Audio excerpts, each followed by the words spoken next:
Just because a movie does dumb things doesn't mean it can't be infinitely entertaining. Sometimes it can even be Academy Award winning. So what if a group of oil drillers are trained to be astronauts and not the other way around? We're here for the explosions. James Cameron's epic blockbuster Titanic may have shattered records, but one scene has had fans talking for decades. You know the one, the notorious door scene, where Jack dives in the freezing water to make sure Rose can stay afloat on her makeshift raft. I'll never let go. I promise. Countless fans have called the whole scenario dumb. After all, there definitely appears to be room enough for both of them on the door, which has of course sparked the age-old debate. Could they both have survived? Well, it's actually been tested, most famously by the Mythbusters, and most studies agree that it's not as simple as Jack being safe the moment he climbs onto the door. With all that weight on the door, it might have sunk low enough to expose both of their bodies to freezing water, meaning they wouldn't have survived long enough to get rescued. But if they played their cards just right and they had the presence of mind to stick Rose's life vest under the door to help lift it out of the water, then there was at least a chance both of them could have lived. In any event, according to James Cameron, this is all beside the point. The script says Jack dies. He has to die.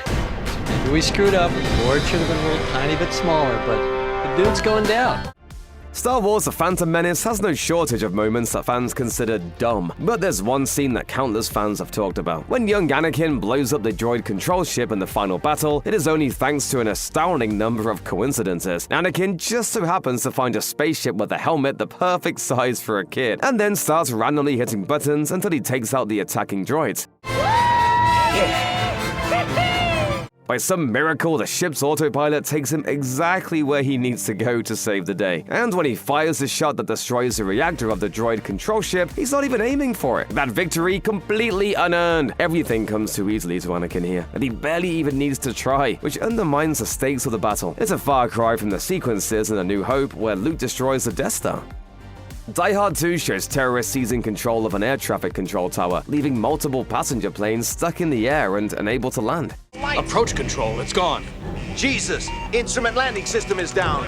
Fans have pointed out that this doesn't make much sense. If the planes have enough fuel to circle above the airport for hours, then they most certainly have enough fuel to fly to another nearby airport and land there. In fact, that's exactly what the pilots would have been trained to do, according to real air traffic controllers who have seen the film, one told Mel magazine. Without even being told, all of those other flights would have redirected themselves to another airport. Pilots always have a backup route lined up in case of emergencies just like this one. Sure, the movie tries to sidestep this plot hole by suggesting that all the other nearby airports are out of commission due to the snowstorm, but that would mean a lot of airports. Besides, this raises its own set of questions. Clearly, a terrorist attack like this would take weeks of planning, and yet it all hinges on a severe weather event happening on the exact day of the attack. There was no way the bad guys could have accounted for this, unless the entire terrorist cell waited on standby until they had a snow day. Late 90s CGI quality was definitely hit or miss, but the final battle in 1998's Blade is in a hilariously bad class all its own. Not only has the CGI aged terribly, but the whole scene is just kind of ridiculous, like when Blade chops off Deacon Frost's right hand and then cleaves him in half. What could have been a delightfully gory effect looks downright cartoonish. When Frost's severed hand regenerates, his entire arm is engulfed in a cloud of red liquid that looks like a cheap screensaver. The rest of the scene isn't much better. For one, the swordplay between Blade and Frost looks too staged. One Redditor observed, "It looks like how a couple of 6-year-olds would envision an intense sword fight." My turn.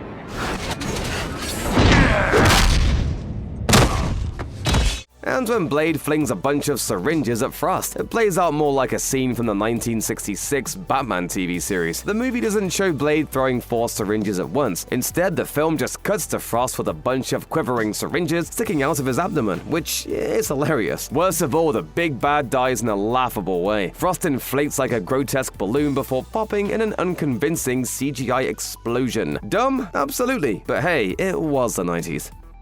Hopes were high for Steven Spielberg's foray into Neverland, but the movie we actually got was more like a $70 million shipwreck. Even the director isn't especially proud of Hook. Prepare to die, Peter. To die would be a great adventure. Death is the only adventure you have left. While we get that it's a kids' movie, one scene stands out as especially cringeworthy. The boys manage to take on a ship full of pirates using nothing but marbles and a cartoony egg-chucking machine. A bunch of kids with squirt guns wouldn't stand a chance against fully armed pirates, which kind of lowers the stakes of what ought to be a thrilling final battle. The scene might appeal to young children, but that's probably the point. But that still wasn't what most fans were hoping to see. Both critics and audience agree that the final battle drags on for far too long, as if the filmmakers couldn't make up their minds on how they wanted to end it. Pretty much everything about 1998's blockbuster Armageddon makes no sense, from its lame explanation for why the asteroid's gravity seems no different from Earth's to the absurd plan to break the deadly space projectile into hundreds of smaller projectiles. It violated more laws of physics per minute than any other movie. Honestly, it's pretty obvious that the film's whole premise is fundamentally dumb. But we're going to focus on the one that literally everyone who's seen the movie brings up. Why train oil drillers to become astronauts when it would be much easier to have the oil drillers train the astronauts how to drill holes?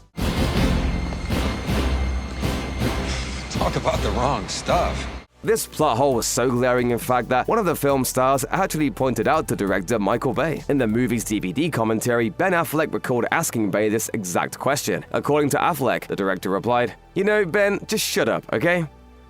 Meet Joe Black could have been an incredibly moving film if it hadn't been ruined by an awful death scene. The movie is meant to be whimsical and occasionally funny, but not like this. After a seemingly fateful meeting, Susan and a young man, played by Brad Pitt, part but can't stop glancing at each other. And you expect that at any moment the pair are going to run back into each other's arms. Instead, he gets hit by a car. Well, two cars. This was largely a practical effect. A life-size dummy stood in for Pitt. That may explain why he looks strangely weightless as he bounces from one car to the next. Coming so close on the heels of such a sentimental scene, this death is unintentionally funny, and the moment makes it kind of impossible to take the rest of the movie seriously. When the scene resurfaced on social media years later, it quickly went viral, with responses on Reddit ranging from "Holy shit, was that way more hilarious than I remember?"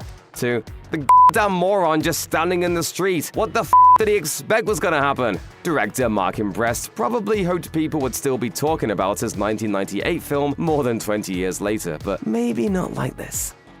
American Beauty definitely has its problems, from its creepy, inappropriate relationship to its laughably dated perspective on the American dream. But there's one scene that isn't problematic, it's just plain dumb.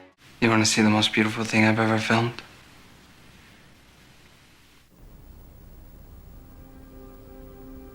In this notorious sequence, Ricky shares a video of a plastic shopping bag he filmed on his camcorder. On its own, the image of a shopping bag drifting in the wind is actually quite memorable and even haunting. But American Beauty milks this moment dry, trying to wring every last drop of pseudo-spiritual melodrama from the scene. Ricky whispers in a hushed voice about how there's so much beauty in the world and declares that he spent 15 minutes filming this bag like that's something to be proud of.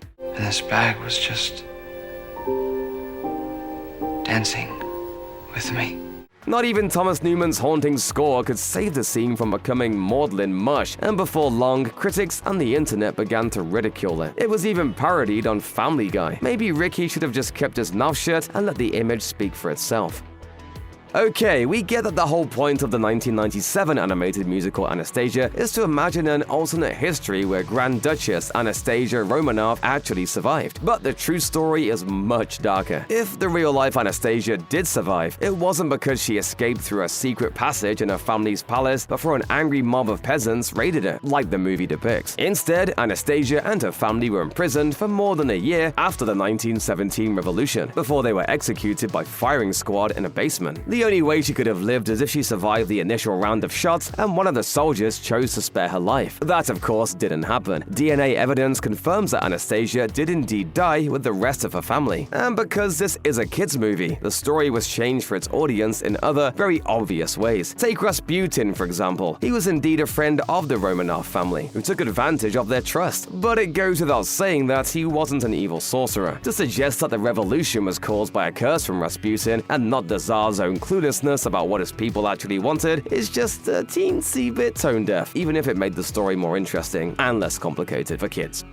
Disney's Pocahontas is laughably inaccurate, even taking into account that it's just a kids' movie. Who exactly thought that the story of Pocahontas, a young Powhatan girl who was kidnapped and assaulted, would make a good romantic musical? Disney can do a lot of spinning, but the House of Mouse is not immune to cringe. Case in point, when John Smith goes chasing after Pocahontas, he tells her he doesn't mean her any harm, but she only stops running when the wind magically translates his words. Apparently, if you listen with your heart, you can instantly become fluent in any language. Who are you? Pocahontas. Maybe we're nitpicking. This is, after all, an animated Disney movie. Still, hand-waving away their language barrier is an incredibly lazy plot device, and the filmmakers easily could have found a workaround. Would it have killed Disney to just include a montage of Pocahontas and Smith taking the time to learn each other's language? They could have even included the same song playing over the montage. Instead, the filmmakers came up with an explanation that's even weirder than the plot hole it's trying to fix.